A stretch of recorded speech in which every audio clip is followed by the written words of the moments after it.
Welcome to Hot Topics on the Edge of Show. I'm January Jones, here with my co-host Josh Krieger. Today, we're diving into how breakthrough technologies, blockchain, stablecoins, and crypto finance are redefining what's possible for formative, high growth sectors like cannabis, which is actually a $38 billion market.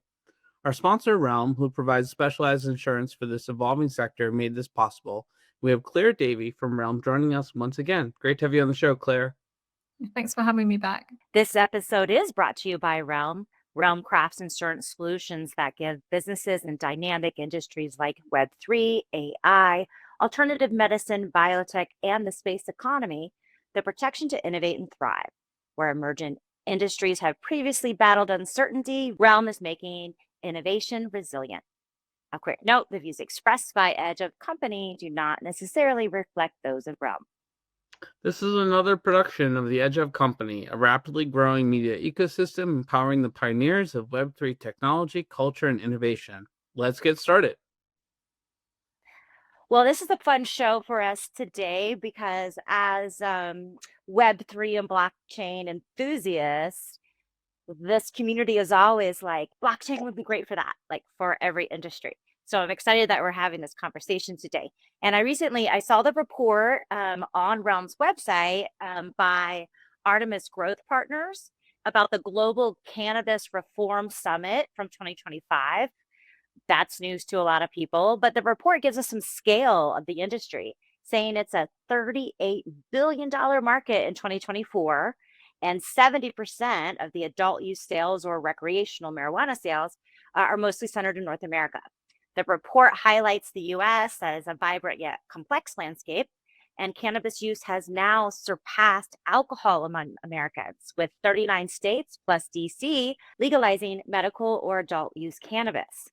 And as we have been discussing, industry in the States still faces major challenges with banking, regulations, insurance. But Claire, you guys have been in this space for a while. Tell me more about how Realm decided to get into the cannabis industry, because traditionally we've seen this as a debanked industry and insurance seems quite challenging too. Yeah, so I think at Realm, we've always been interested in dislocated risks, particularly dislocated markets where there is an emerging demand, emerging marketplace, but not the infrastructure behind it, like banking and insurance, as you're talking about, to support it and facilitate its growth. So we have stepped in to try and deliver more commercial insurance policies to cannabis businesses, not only across America, but other jurisdictions as well, where it's legally viable. Yeah, that's great, Claire. And I guess to that extent, anything about the report that sort of you found quite interesting or maybe even a little bit surprising? I don't think, for me, I'm in it every day, so I'm not sure it was necessarily surprising, but I think for sort of the average reader, I think the sense of what you get from it is that this is a very fragmented sort of regulatory landscape that everyone is trying very hard and doing their best to navigate in a compliant way. So take the US, for example, it's federally illegal still. Cannabis is still a Schedule 1 drug. But across multiple states, as January said, it is legal. So you have businesses trying to navigate that, selling within states, but we also have sort of import-export issues. We have issues with banking because some banks and building societies operate federally rather than on a state basis.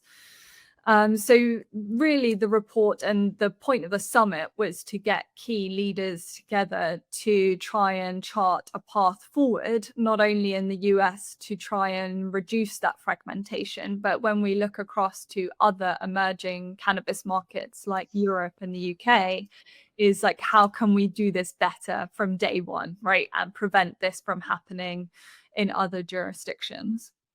Yeah, that makes a lot of sense. And, as someone who had been in California for quite a while, I saw how quickly this industry has evolved and some of the new challenges in terms of how to make the market viable, because now it's actually quite saturated. So there's new types of risk in terms of the sort of consumer demand side has not sort of led to everyone being successful like other emerging industries. There's going to be some winners and a lot of folks that don't make it, because we're seeing this consolidation trend as well from this fragmentation. And I think that blockchain, poses a very interesting instrument at this current moment in time, recognizing sort of the U.S. getting more comfortable with stable coins and the sort of challenges with unbanking in cannabis, where a blockchain-friendly environment becomes much more advantageous now than it previously was accessible. So it's going to be interesting to see how these intersecting industries tango dance over the next few years. Well, that does bring us to our next topic because, we talked about the general debanking of crypto and cannabis. It's been a commonality between the two. And so now we have the Genius Act, though, in the United States. And this is designed to create a regulatory framework for licensed stablecoins. And it's prompting some new conversations about their potential on these cash heavy industries like cannabis. Because again, in the States, you can't have banking because it's a federal thing. The legalization of cannabis in the United States is a state by state thing. So there's a recent white paper from a Florida-based law firm that explores how US stablecoins might help cannabis businesses bypass traditional banking restrictions, enabling digital payments, payroll, and safer transactions. So both cannabis and crypto, as we've been talking about, have these kind of similar issues. Josh, what's your read on this? Because I don't think I've heard yet in all the conversations coming out of the stablecoin bill any talk about how this could help the cannabis industry. Yeah, it's one of many industries that I think will benefit. And I think folks are just starting to unpack what the implications are for emerging tech industries like cannabis. There's so much focus on the broader implications of stable coins and how they fit into commerce as a whole. As I mentioned, I think this is an overdue benefit to solving problems for emerging markets, especially that have fragmentation and deep banking. And cannabis fits squarely in the center in terms of the criteria that Claire laid out so eloquently earlier. Stablecoins offer legit solutions for banking, tax remittance, even vendor payments without touching the volatility of Bitcoin or Ethereum. So I'm excited about, you know, the reemergence of stablecoins as interesting conversation topics. They've been in the news a lot more, but the dollar is not interesting for being the dollar. Stablecoins are not interested for being stablecoins.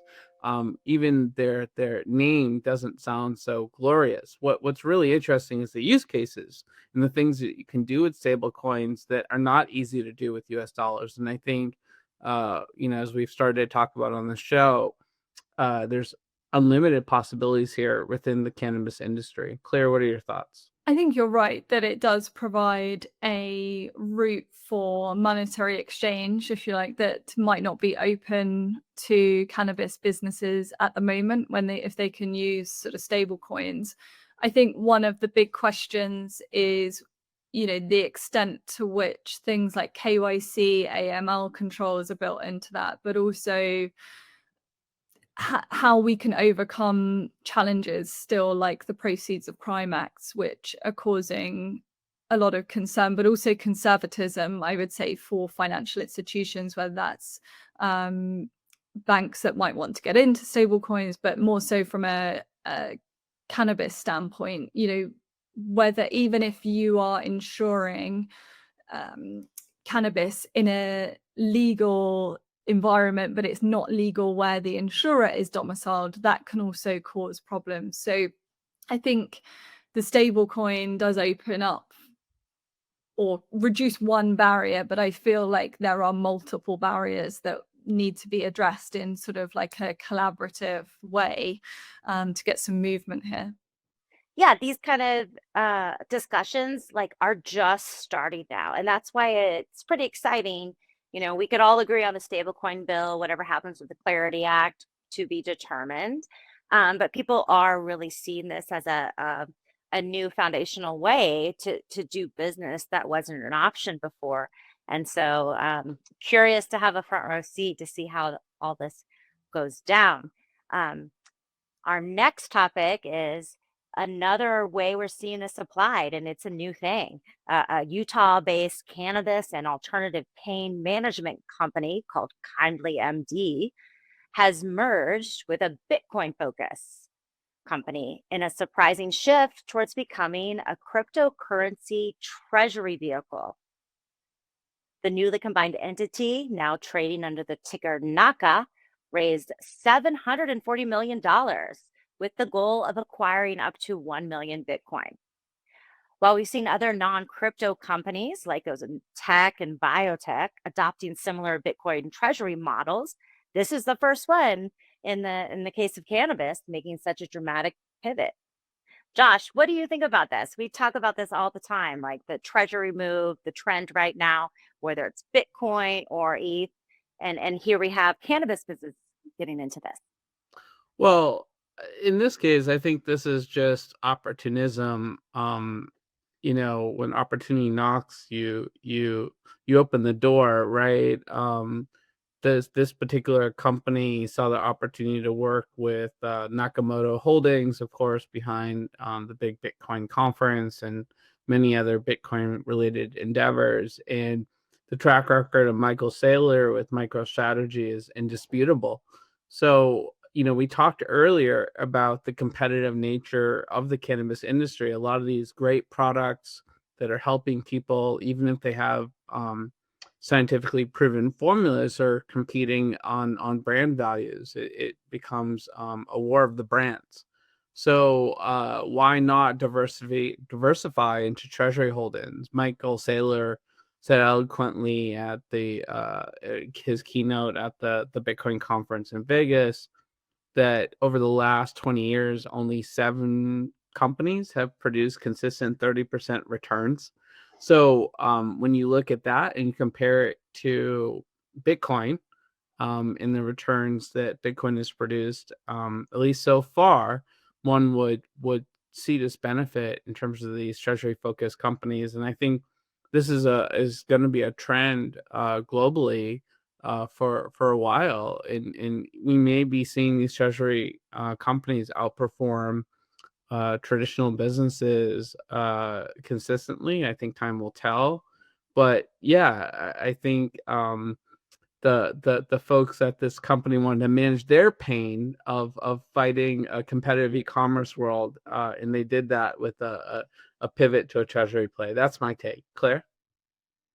Yeah, I was going to say, is this sort of a corporate version of a side hustle, really, to kind of try and fill the bank account whilst the other business strategy or the marketplace has sort of taken a bit of a dive? And, I can understand why to do that. It's the same with any company sort of putting some money into investment funds to kind of even out the peaks and troughs.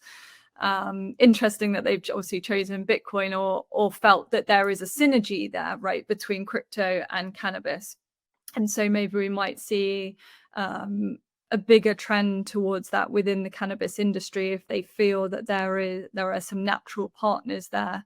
I guess at what point do you talk to your investors or your insurers about, are you a crypto company or are you a cannabis company, and where does your expertise lie? Yeah. I couldn't help but Google GameStop, right? Because this smells like GameStop. And I was like, I think I remember a story about them buying a lot of Bitcoin. And sure enough, they bought over $500 million of Bitcoin. So not too dissimilar an industry. Like in this case, different maturation in the sense of traditional games have gone digital. Cannabis isn't going digital anytime soon. It's a tangible product, but struggling to make use of all this real estate they had all over the country, and sort of the nature of gaming keeps shifting. So it's a bit of a pivot or a diversification, if you will. And like you said, Claire, you know, the question in my mind is will these types of companies consistently outperform the market, and will investors just be excited about these pivots, or are we going to have a situation where there's a mixed bag of potential results, and you're now adding more risk and new risk into the company's value proposition? And I guess, sorry, just to come back in here, I think, Please. if the cannabis industry is keen to get access to these mainstream institutions and flow of funds, and auditors and tax auditors are one of those bodies, right, that they need to be able to audit their accounts in order to get access to investment or for tax purposes and so on. And by adding more Bitcoin onto your balance sheet, unfortunately, that also increases your risk, and it sort of creates more challenges where traditional institutions are concerned, like banks and insurers, and auditors. So I think the move towards investing in crypto as kind of a hedging strategy may work in the short term, but in the long term, trying to grow sort of and legitimize a cannabis business model, I'm not sure whether that would be advisable. Yeah, because you look at the results, and it sort of dilutes the overall focus and efficacy of the core product line, right? And Yeah, value proposition. yeah, yeah. Well, regardless, everybody is doing this right now. If you got a company and you can get some, what's the Portlandia sketch? Put a bird on it, put a Bitcoin on it. Seems like what everyone's doing right now. Well, our final topic is pivoting to this. It's kind of bringing together what we've been talking about, because beyond stablecoins, treasury, blockchain also has the potential to become a bit of a spine for cannabis businesses. Us in Web3 always think about how blockchain technology can apply to every industry, but there are really some especially interesting applications for cannabis, such as supply chain traceability, automated compliance, genetic data management, and quality assurance for consumer health, beyond all that we've talked about as far as finance and payments. So, Josh, Claire, what are your thoughts on this? Sometimes businesses and sectors are slow to adopt technology, but the cannabis business are much more open-minded, right? Because they've already kind of been operating, especially in the United States, kind of on the edges of things.